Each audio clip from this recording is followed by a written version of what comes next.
Mi, sol, la, re, fa, re, sol, do, mi, do, fa, re, sol, sol. Mi, sol, la, re, fa, re, sol, do, mi, do, fa, re, sol, sol, do. Do, mi, fa, si, re, si, mi, la, do, la, fa, re, sol, sol.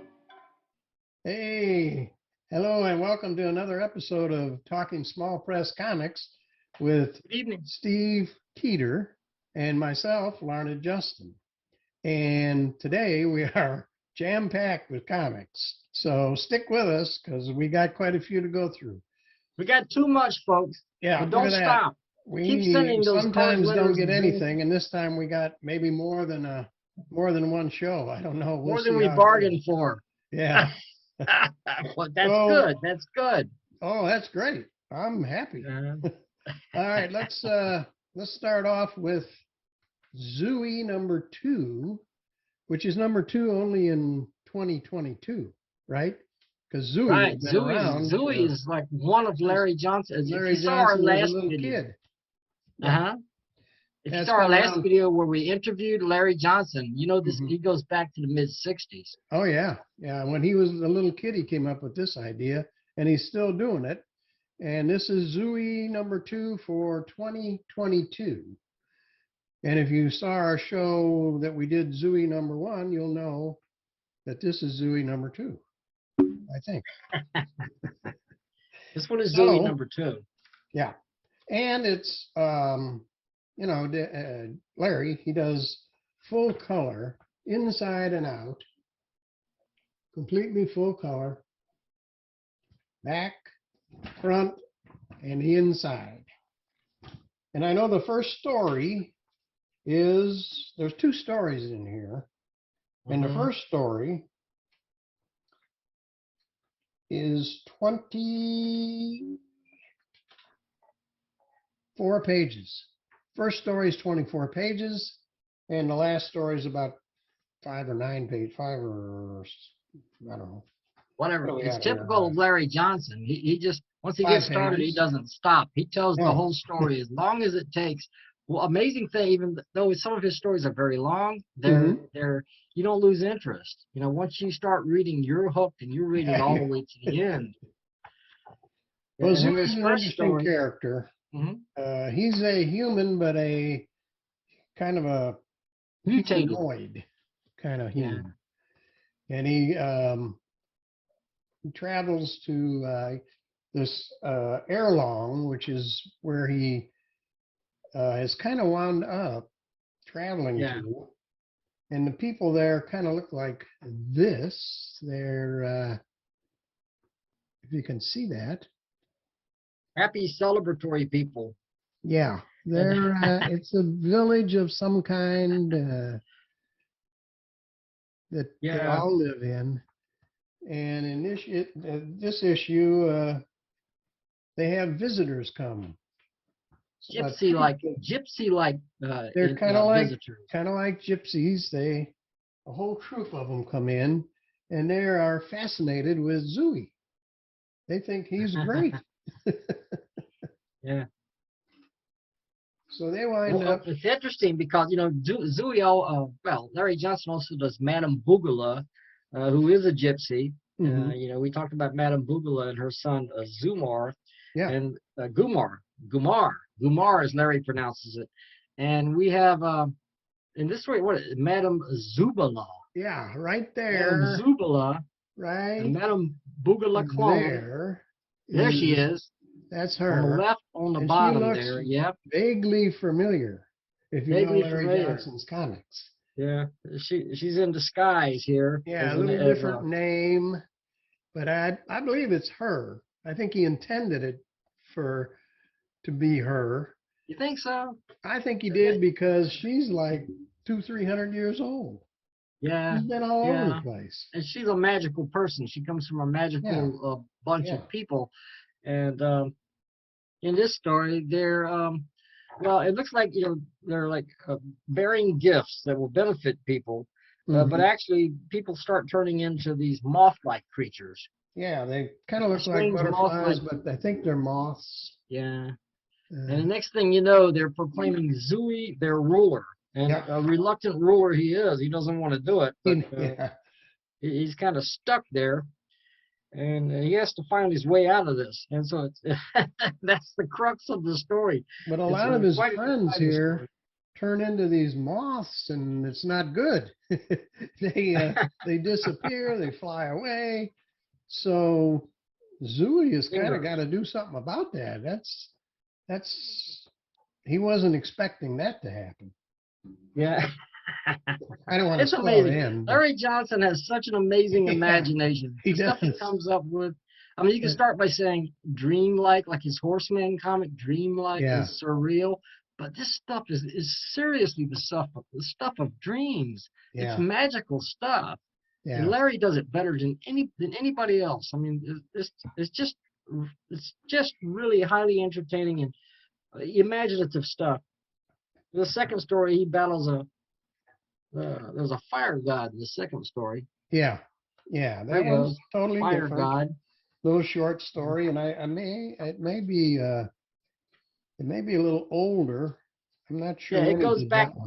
It almost seems like, I'm not sure about this because I've been reading Larry's comics for a long time, but it could be a remake of one of his early comics, maybe one of the ones he did before he actually started publishing his comics. I'm not sure, but it's well, maybe I'm wrong because it does say 2021, but yeah, the story is somewhere that it might have been a little older, but I don't know. I'm thinking it might be a he's going back and retelling something he told earlier, a reboot. Yeah, could be.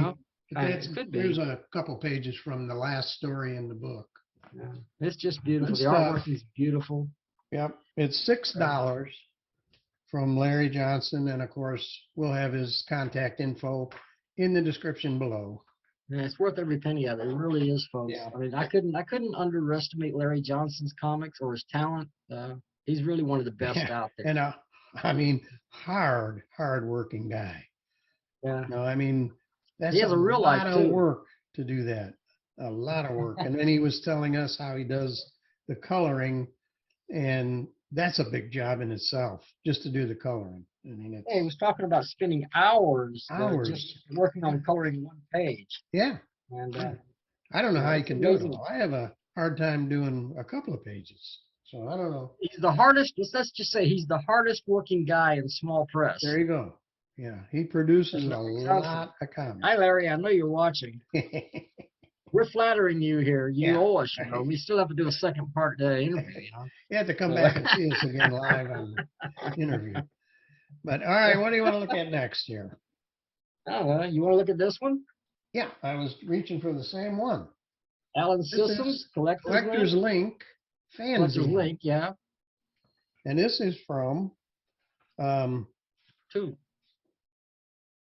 Alan. It's a brand new comic. It says fall 2021, but really it's brand new. Brand new. Alan Sissom does this. And it's really interesting because it's got a story from a guy that in the middle here, a guy you guys may know, and his name is Steve Keeter. So I heard of that guy. Have you? Well, he's got a story in the middle, but it's from when he was how old? How old were you when you did this? It was like 1972. So 1972. I was like, so you 15, can see it's going to be hard old, to see on the screen because it's from 1972, and you can imagine what reproduction was like in 1972. Well, there was no reproduction. These are the actual pencils. This is the actual penciled artwork. Oh, okay. That you gave me. And Larry, Alan, has taken the penciled artwork and made copies of it. Well, actually, I've seen him scans, you know, but he scanned. It's not one story. It's two stories. It's an entire issue. It's Galaxy Comics #1. And I used to do. A lot of people did these. Larry Johnson also did comic books on pencil. Before they ever published anything, this was never published. I was just doing it for fun, and it was before I discovered you actually could self-publish your stuff and distribute it in the mail, and other people would read it, and you make copies of it. There was never another copy. I sent scans of the original penciled pages of this. Only one copy ever existed until now, and Alan reprinted the entire issue. Yeah, it's in here. Yeah. It's got the origin of Sunwing. It was really crude by myself. And how old were you when you drew that? Like 15 years old. 15 years old. Yeah, I'd say about 15. Sunwing. Here's an example of a wonderful anatomy and a great artwork. Okay, well, that's not the same Sunwing that's in my comics today. I mean, no, he is, but I redid the origin. Everything's redone. The costume's redone, but he was a solar-powered flying hero, and he looks a lot like Iron Man. Yeah. Those days. This also has the very first story of my character, Nightman. Okay. Character from another dimension who only comes out at night. In this original story, there was a guy who was murdered, stabbed to death, and he came back. You got to move the book away from the mouth. Move the book. Can you hear me now? There you go. I'm on my laptop. This is my new laptop that my kids gave me for Christmas. Thanks, kids. Just got to remember that the microphone is here and don't get behind the pages. Yeah. But yeah, this character continues to this day. I've changed the costume, and this was the 70s. It was kind of like the psychedelic era. So you see artwork like this. Yeah. But now that's not the only thing in this. This has got all kinds of stuff in it. It starts off with Michael Eisenfeld doing a little story right in the beginning. And it's a couple pages long. And then I have never seen Alan Sissom's artwork, but there it is. He has this story in here. Yeah. He's very talented. And it's kind of a science fiction type story, I would say. It's actually he started this saga in the UFO newsletter. He was did he? over the UFO at the time. He's not right now, but he's still good friends of all of us. And but you got this little robot guy flying around. He's like a flying basketball kind of, metallic, but he doesn't know why he's here. Yeah. And he's flying around and getting into adventures and mischief. And there are aliens looking for him, it appears. Yep.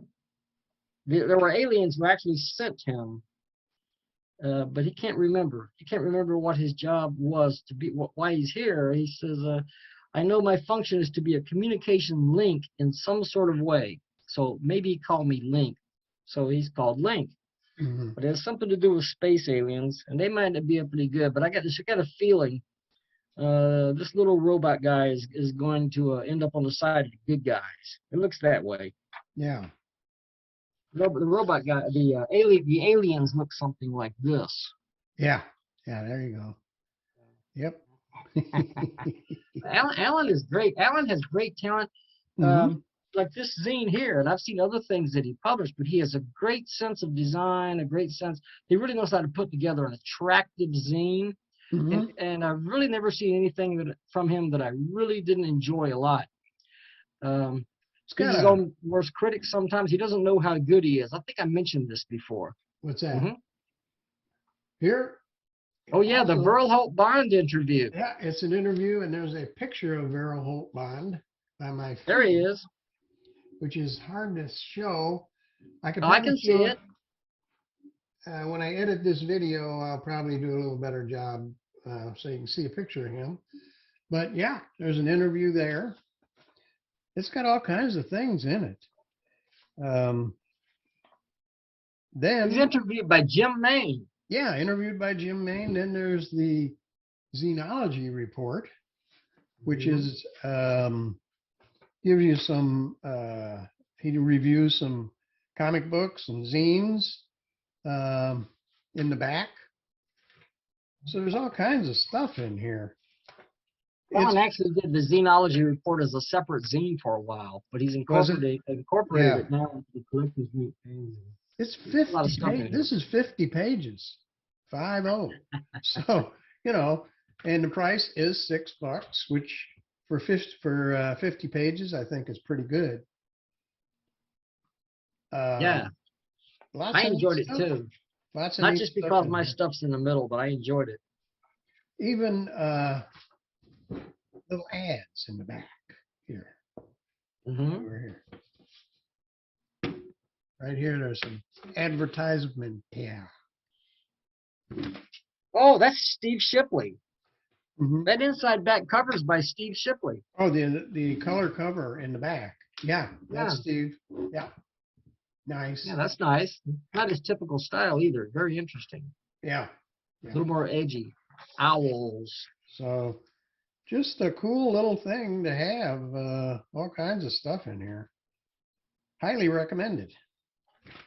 Yeah, definitely. Anything one by up. Alan Sissom I can recommend. Yeah. Okay. All righty. Let's see here.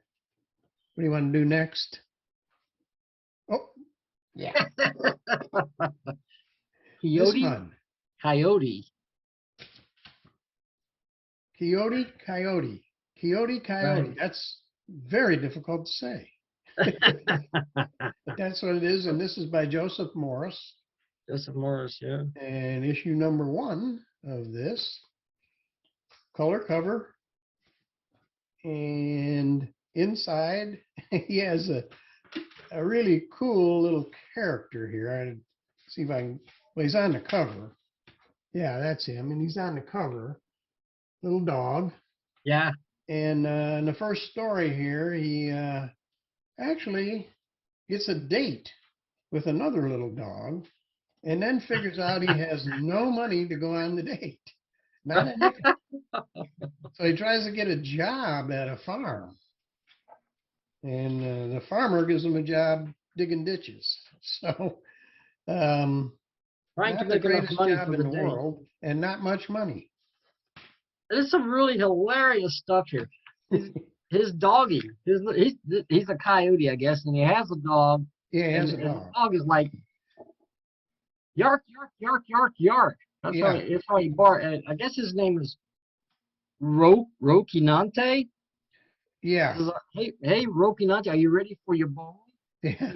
Carrot. And it gives him a bone, except if you look, it's a carrot. Right. He runs off and buries it. Which, and my dog would do that too. Yeah. So, it's really funny. Really funny it's a stuff. good little comic. Great little comic. And then it actually the story is to be continued on the last page. To be continued. So get this one and get the next one. Absolutely. Highly recommend this. Highly recommend it. You'll get a good laugh out of this. Yeah. And Joseph Morris is a talented cartoonist and artist. He's really got a great sense of humor, and you can't help but laugh. Yeah. Yeah, this is a good one. There's a back page. Yep. A few characters of his on here. Mm-hmm. So, yeah. And Back Pocket Comics is Terry Flippo. Terry Flippo. I couldn't say it. He started a little group called Back Pocket Comics, and this is one of the first issues from Back Pocket Comics. That's interesting. You know, I saw that, and I hadn't heard of Back Pocket Comics. You know, well, Terry but that's started cool. it. I don't know too much about it myself, so, but Joseph does. So okay, it says in the front, this is a collection of daily strips that ran online, and there's a Coyote Coyote daily strip at www.coyote torcpress.com, torcpress.com. So, Well, Joseph publishes something every day on Facebook. Every day. He's got a continuing little strip. So you can see him there. okay. All right. He has a All lot right. of talent, and he's doing some stuff that I really enjoy. I was surprised because I hadn't really heard of him before, but now I'm not going to forget him. He's also applying to the UFO. He'll probably be a member of the United Fanzine organization soon. That's good. Yeah. Got my vote. Yeah. Okay, now let's look at I thought you were headed there. Mr. Dr. Peepers, I beg your pardon. Dr. Peepers. By Alan Freeman and Dean Leckrone. And Dean Leckrone, yeah. Yeah, but look at Alan Freeman's artwork on the cover. Yeah, it's beautiful. Beautiful. I mean, the guy is just great.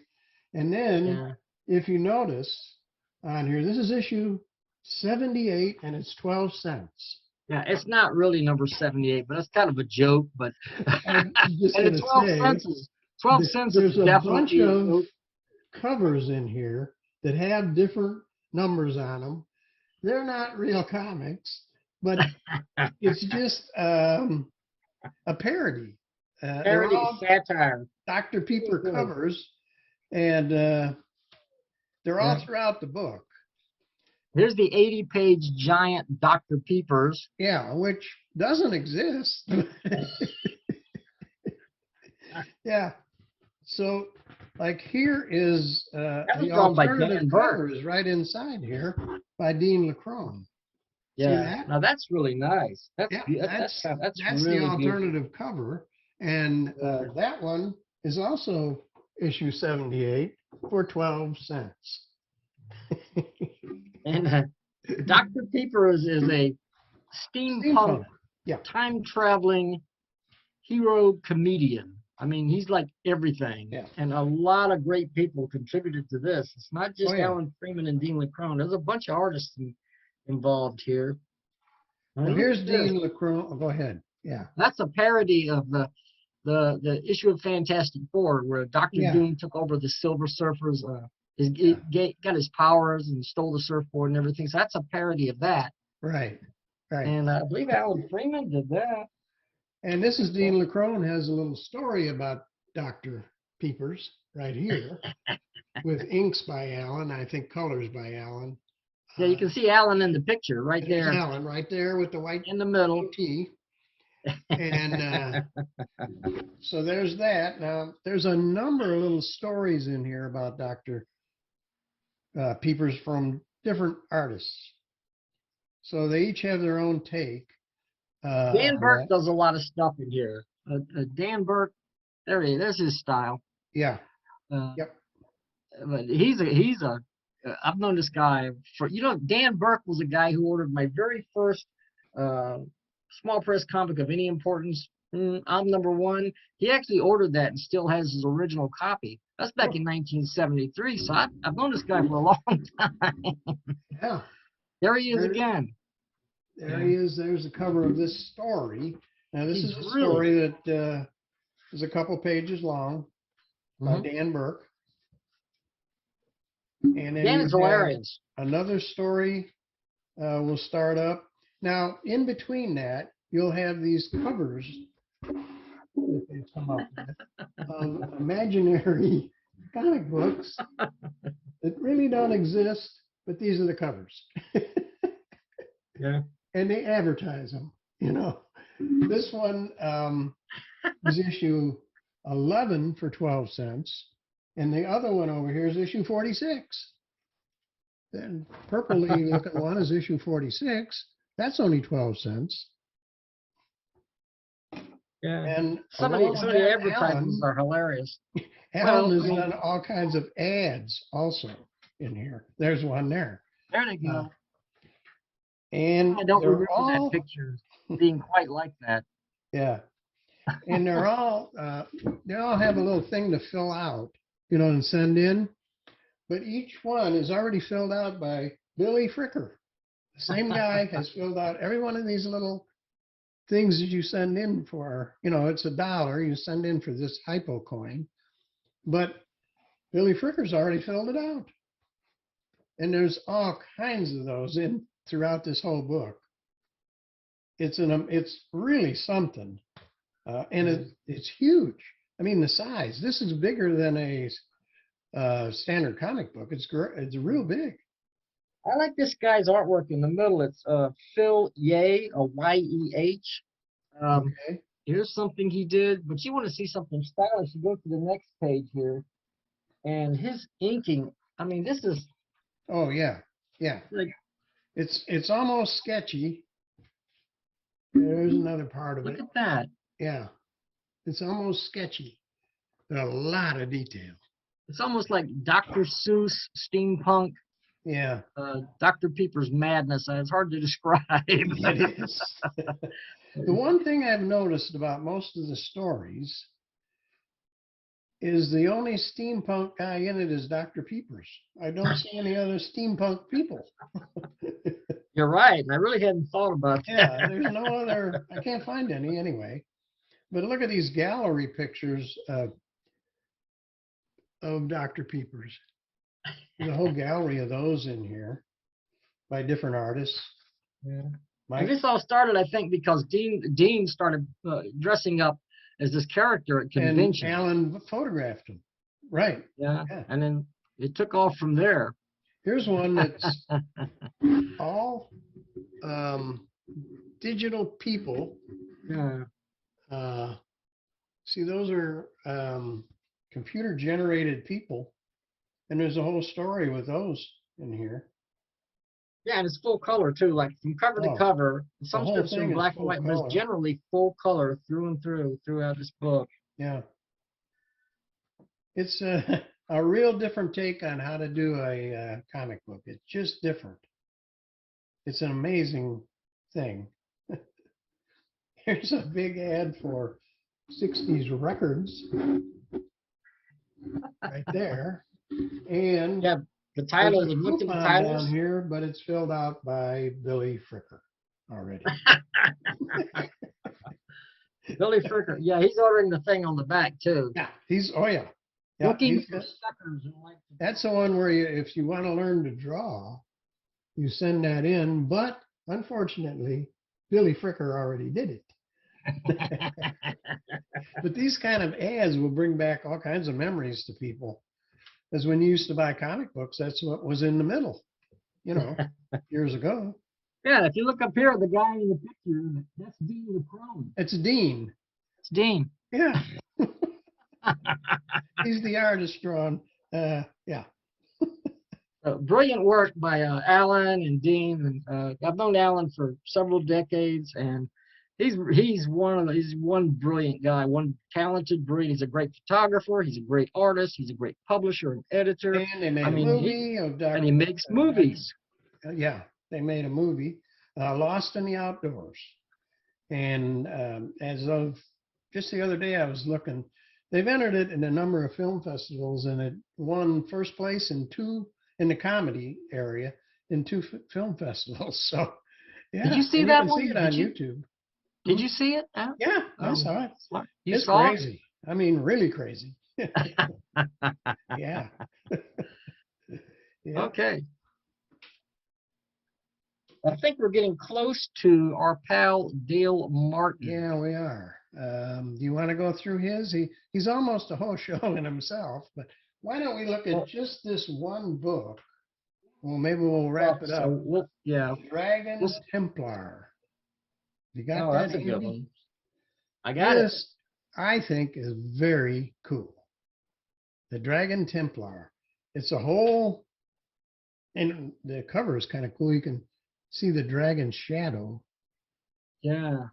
And it's Cover too. It's so good. color covers on front and back, and then black and white on the inside. He didn't number the pages, so I don't know how many pages that is. It takes place during the Crusades in Yes. the Middle Ages. Yeah, yeah. It that's kind of what it looks like. And the Templars are in a battle, and they employ a dragon. So Yeah. it's the Dragon Templar. Yeah, they're battling like peasants that are revolting or something here. Yeah, And but once the dragon comes into the picture, there's no things match for change. that. Yeah, Interesting that they do that. You know, they all I guess all in the name of religion because this yeah, was the Roman Empire, and they have a cross. This is the Crusades, and they have a dragon backing them up. yeah. So They have a dragon, and once the dragon comes in, things change. Yeah, and it's but interesting. It's not your typical Dale Martin no, title. I mean, it's not like Dale Watusi, usually which is does hilarious, and we love it. But he this usually is does interesting. humor, but this is serious. Very well done, very good story. And The artist isn't the art. I think Dale did the writing, and Brad Starnes did the artwork. Apparently, no, I don't. I or think you think that's it's the other way Dale's. around? That's Dale's artwork. I'd That's recognize it. Dale. Yeah, oh yeah. So Brad Starnes did something here He that might maybe have he wrote it. done the story. Let's see, does it say? Yeah, that's what I've been trying to figure out I don't since know I if it read the says, original but I know issue. that's Dale's artwork. I've known him for Okay. years. Maybe Brad did the inks or something. Possible, but I don't know. I think maybe the story. Dale, what's the scoop? Who did what? I know it We're says trying to probably figure it here, out. and I'm probably missing it. Yeah, but it's a great book nonetheless. Yeah, it's good. Good stuff from Dale. Yeah. Now we've got a number of other ones from Dale, but we're thinking about saving it for another episode. Yeah, we can do that. Dale said it was probably too much for one he said save them. episode. So that's probably a good idea. We'll save them to the next episode. That'll give us a head start on our next episode. Yeah, and we can review other stuff. You guys keep sending your zines. I'm glad that we got so many from so many talented people. We're very excited to get that many. That's great. If you send them, send a copy to me, send a copy to Larned, If you and want it, we'll review it. we'll review it. If you want it returned, let me know. I will send your copy back to you. Steve and I are not in the business of collecting free comics just for free comics. So if you want it back, let me know. I'll send you mine back. And we have a genuine love for the medium. We love the stuff that you do. Yeah. We love the creativity, the spirit, the soul of small press comics. People are doing things not because they have to do for some big company or some company style. They're doing what they want to do, right. and sending it to people who really appreciate it. People like us.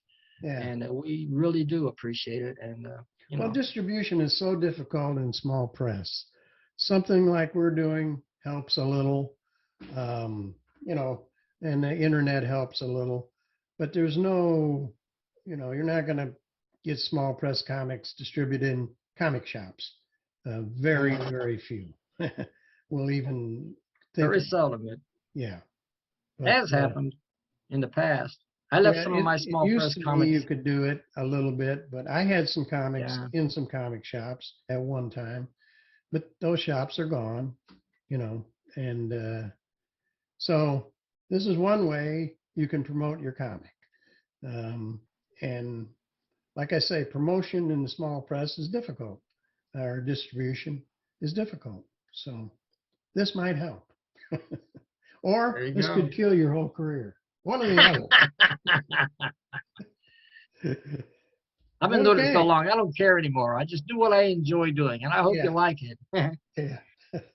All right, we're going to wrap things up. So we will see you in the next episode. Be sure and subscribe and hit the bell notifications, because that will tell you when our next episode is coming up. They're irregular due to the fact we don't always have comics. So hit the bell notification and it'll tell you when we're coming on. So we will see you next time. Next time.